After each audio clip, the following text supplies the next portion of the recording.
This is an Ironglass Helios. It has been custom modded by them to be used as a cinemoded Helios. This is a normal Helios, just a bog standard one that you can get off eBay for about £40. We're going to look at what the difference is between this Helios and this normal Helios is. Is this right for you? Should you buy it? What are the perks of it? And what can you do to make it different from a normal Helios? Stay tuned.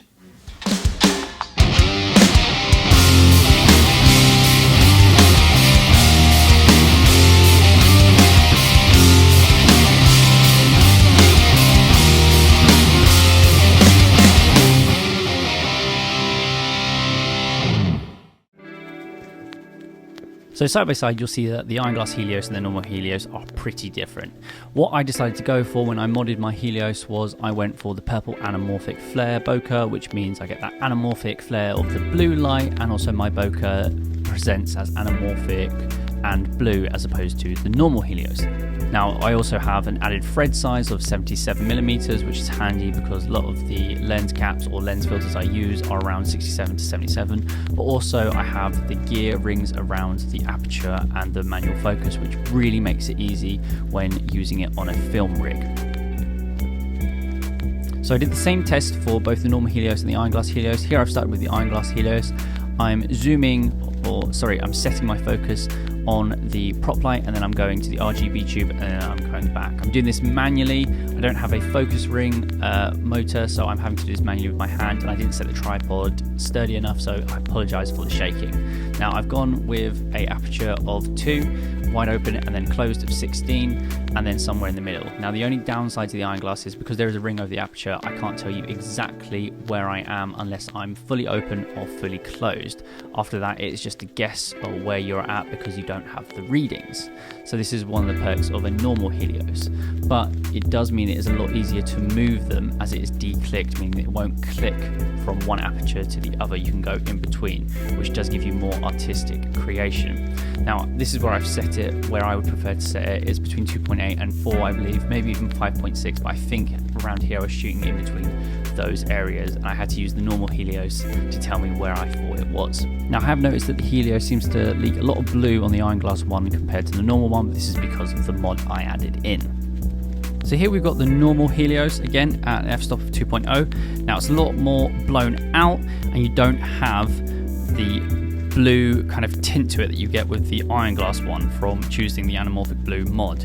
Now this was a lot harder to focus on because, as you can see, most of it was blown out, so I really struggled with this, so I apologize guys. I tried my best, but as you can tell, it wasn't easy, and this is one of the problems. I didn't want to put on an ND filter for shooting indoors because I just wanted to do both lenses in the same conditions. So now I'm going to go to the next test, which is at the highest f-stop. As you can see now, it's a lot more easier to see the shot. Again, a little bit harder to focus, so I have used stabilization in this because, again, my tripod is not the best, so when I was moving the lens, the tripod was moving slightly and causing it to shake a little bit. You'll notice here that you won't see the anamorphic flare, and the bokeh is slightly different, and we'll get onto that in a second. Now, one of the good things about this Helios is I can tell you exactly what f-stop it's on. So I chose f.56, and what's good is you can actually click and limit how much you move. So whereas the Ironglass is declicked, so it constantly moves and you can move it at any point, with the normal Helios there's a top ring that you can use to limit how far you go. So you can set it so the max aperture you could have is 5.6 rather than the 16. So that's a pro to the normal one. For this next test, I'm at the minimum focal length using the prop in front, and as you can see, I'm just going from the highest aperture to the lowest aperture, just moving the ring.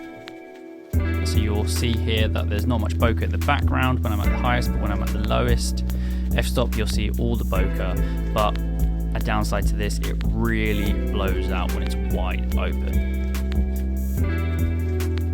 Now we've got the Ironglass Helios, and as you can see, everything is very blue when wide open, but you do get that anamorphic bokeh, and as you move it down, you still always get that anamorphic flare, which is one of the mods you can do when you buy the Ironglass. I chose to go for the anamorphic flare because I love anamorphic flares. Can't afford an anamorphic lens, but this fake budget one works just as well, as you can tell here.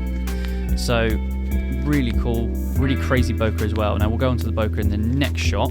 So what you'll see here is a comparison of the two types of bokeh you get, and you'll notice that they're slightly different. So here's a comparison of the different bokehs. On the left you've got the Ironglass with that opal style bokeh, and on the right you have the normal Helios with that circular bokeh. You can tell it side by side, they're both very different but really cool in their own ways. Now, it is worth noting that this is just a cinemoded Helios, which means it's still a normal Helios at the heart of it, but they've just added some parts to it. They've added the anamorphic flare and bokeh, and they've added some professional gear rings so that you can use it with follow focus motors. Now, if you go to the rehoused Helios, this is where you get a completely different body, and it's been reworked. So all the main components have been taken from Helios, but it's now in a new rehoused body. It's a lot more expensive, and you would go for it if you were doing more professional shoots. So I wouldn't advise it if you are just getting into the Helios, or you have a Helios and you want to buy a slightly better version of it. Now, I love my cinemoded Helios, and I think for the price you just cannot go wrong. When I look at these shots that I took the first day of receiving it down by the river, I just think for $270 you cannot go wrong. It's got this awesome anamorphic fake look. I mean, it's anamorphic, but it still looks realistic. It looks like you're shooting on a really cool cinematic lens, which it is, but it's just so much cheaper, which is great for starting filmmakers, or just if you want to get a more vintage look for your project or your clients, but you don't want to rent or hire these crazy expensive lenses. So I'm highly recommending this lens by Ironglass, and I think you should definitely check it out.